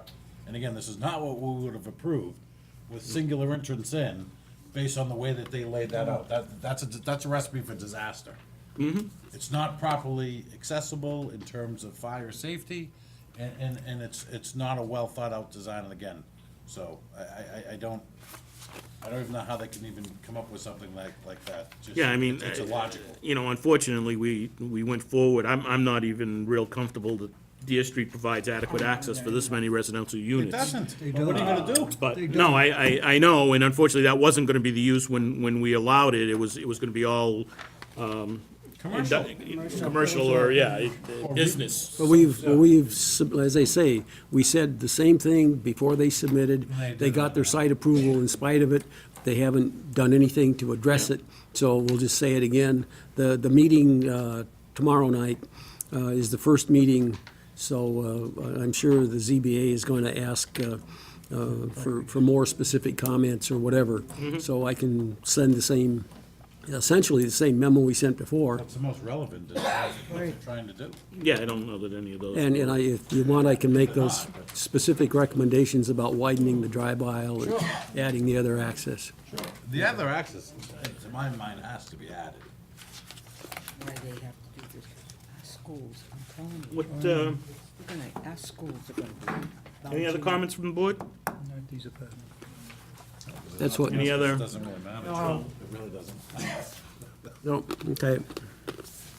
Thank you. So is there a motion? Yeah, you make motion to send What we the, just outlined. Yep, we outlined. got it. motion by Pat to send our comments to the ZBA as we've just outlined in the discussion. Yes. Yes. Second? Yeah. Second by John. All those in favor? Aye. Opposed? Unanimous at 5. Moving right along. Jeez, You know, Joe, when I was chair, these meetings weren't this long. I know. I got a lot He's to gotta learn, go. Pat. It's gonna take me a while to get up to So speed. you're a little out of practice. ZBA variance special permit referral, 3 Fortune Boulevard. Jameson Hotel Management LLC. You have anything on this one, Larry? Let me read through it. Agenda item 7. The applicant requests special permit approval to construct an outdoor swimming pool at the existing motel building. Zoning bylaw provides for hotels and motels via special permit from the zoning board, and as it will become evident in a second, variance for parking should have been applied for as well, although there was only the special permit application. The applicant proposes a 15 by 27-foot outdoor swimming pool within a 40 by 50-foot fenced area to the rear of the motel building.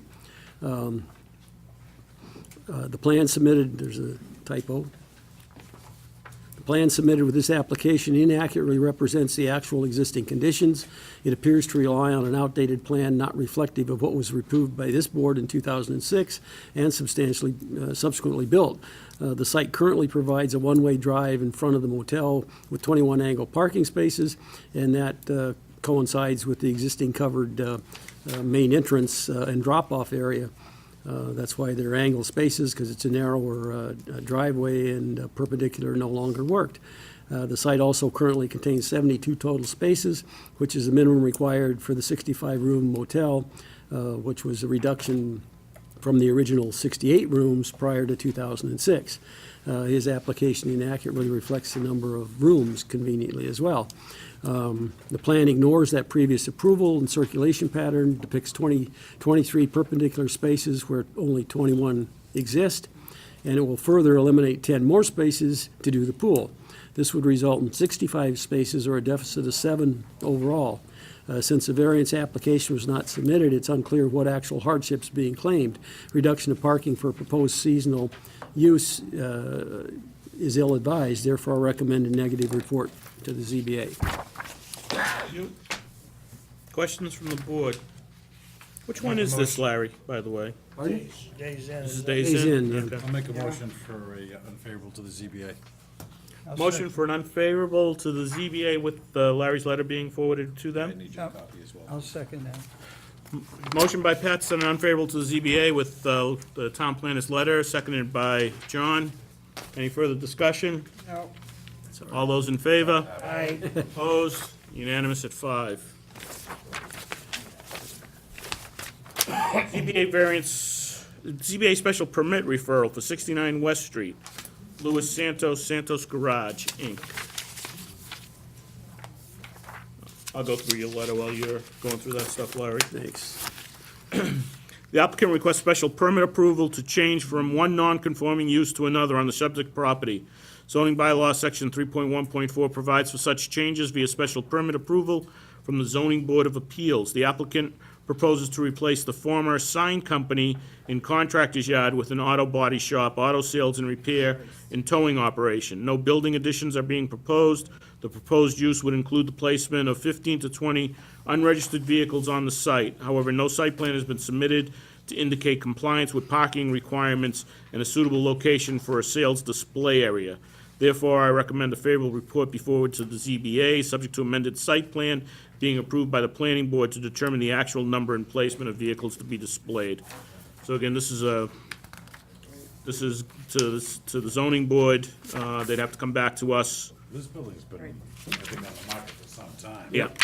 And, Just for the record, yes, it's definitely gonna have to come back to you, because Yep. I think that, I don't even know if there's any existing pavement left in that one. no, To be honest with you. it's been in bad condition, so I think we had this discussion that this would, the hope would be that this would actually improve the. It has to, because it's in deplorable condition now. They would be Yep. here. I'll make a motion, because to that point, I'd certainly like to see something happen in a positive light. Right. West Street. Right. With the condition. Motion to With send a the favorable condition- with the report to the conditions. ZBA, subject to an amended site plan being approved Absolutely. by the planning board. Specific to Seconded the by vehicles. seconded by Babe. All those in favor? All right. Unanimous at 5. The last article we have is one that I put on, it was compliance review from Walden Woods, PRD, in regards to the sidewalk installation. This was, I just wanted to bring this up to the board.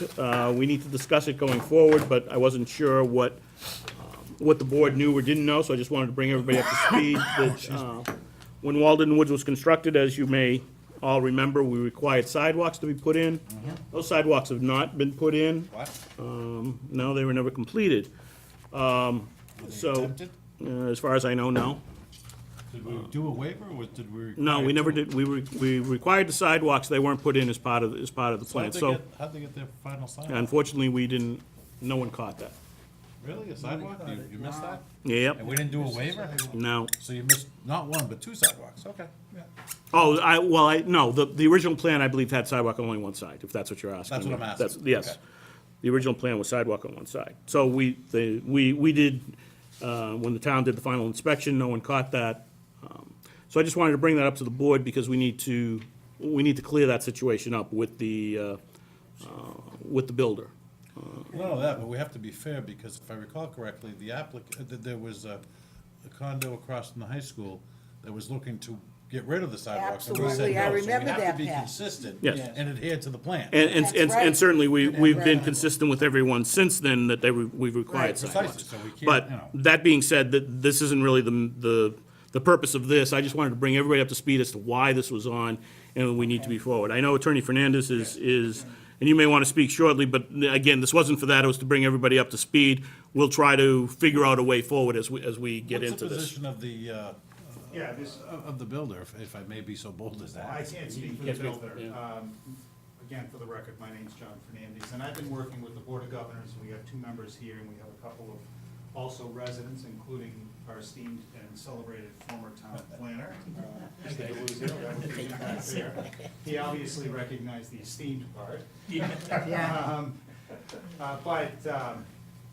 I was contacted by the Board of Governors because this is a concern to them from several different perspectives. They want to make sure that they're not held responsible for this from a perspective of installation, given the cost that would flow from that. I've been in touch with Attorney Antonellis, who represented the developer before this board to enter into discussions about what took place and why it took place. I've been researching through the file and some of the history, discussing with some folks who were involved at the time what the travel of this project was and how, to the chairman's point and to Pat's point, these sidewalks didn't get built. There is a concern by the Board of Developers, by the Board of Governors, as I just described it to you, but there also is a concern by many of the residents that this was not something that they anticipated as an expense, and it is an expense to maintain, not so much the capital improvement for future replacement, because the sidewalks don't take the same beating that the roadway does, so, that's something that can be accommodated, but the cost to maintain these during the course of the year, particularly in terms of the snow removal, is quite expensive. And so, while it's easy to say, as we all know, I've worked in the industry for a lot of years, owners, should know what they're buying into by review of the documents and review of the plans and everything else, but I would also remind the board that this project goes back to a beginning, I think, in 2005. Oh, Easily. It took a dozen years to build because it was one of those projects that got hung up by the recession. Right. And so owners bought into this project over time without an understanding that, there was gonna be this huge expense. You drive in, you see the landscaping that goes up. There have never been sidewalks, there weren't a lot of discussions about it. So I'm also trying to work with the Board of Governors and the owners in there now to try and balance this consideration of what the requirement was, what the expense is, work with the developer, see if we can come up with an understanding of whether there are, even to the board, to meet the yet still board's concerns, whether there might be alternatives for public safety and compliance out there. And we would like the opportunity to schedule something with the board in the next month or so, or within the next 2 months, depending on how those negotiations go, where we will bring something to you about the compliance issue, Mr. Chairman, that you were looking at. Yeah, I don't have an issue with that. I think the one thing that we want to do, Larry's not here. I would like both the town planner and the town engineer to try to get in touch with the developer themselves in terms of where they stand with this. I mean, yeah, we missed it, but it's still part of their site plan and their special permit. And I'd like to see where that comes. Obviously, we'll entertain other things. I think you heard the board members in terms of our idea of sidewalks and the requirements for those, and I get the feeling the board, and certainly this member of the board, would be very adverse to waiving that, especially. I can't do that. We're not gonna allow it to the But, that being said, we'll entertain, and certainly you're free to come back to us. We'll schedule something, and Larry will get in touch with you. That's probably the best bet at this point in time, and we'll probably try to do that within the next month. Maybe not the next meeting, but the meeting after that would be more appropriate. I'd like an opportunity to, I know there had been some previous discussions between the Board of Governor and the developer, and that's why, while I'm privy to some of the anecdotal information that was discussed, I don't feel. Yeah, right. Represent the No, developer's position. and I'd rather not get into it tonight either, Right. because I don't believe that it's appropriate for us. But I either. would just simply ask the board to keep an open mind as we look at some of the ways in which we can satisfy what the concern is that rests behind sidewalks out there to at least bring forward to you in terms of addressing this issue that is a very old one. And in light of, again, the concerns by owners who bought in there not anticipating what could be a significant cost from the plan. So we'll be back in touch. Okay. Thank you. Thank you, John. Thanks for waiting, John. I would say that it was at your convenience that I am here. That it? I'll make a motion for adjournment. Motion by Pat to adjourn, I'll second that one. second by Leaner. All those in favor? Aye. Opposed, unanimous at 5. Thank you. Why bother adjourning?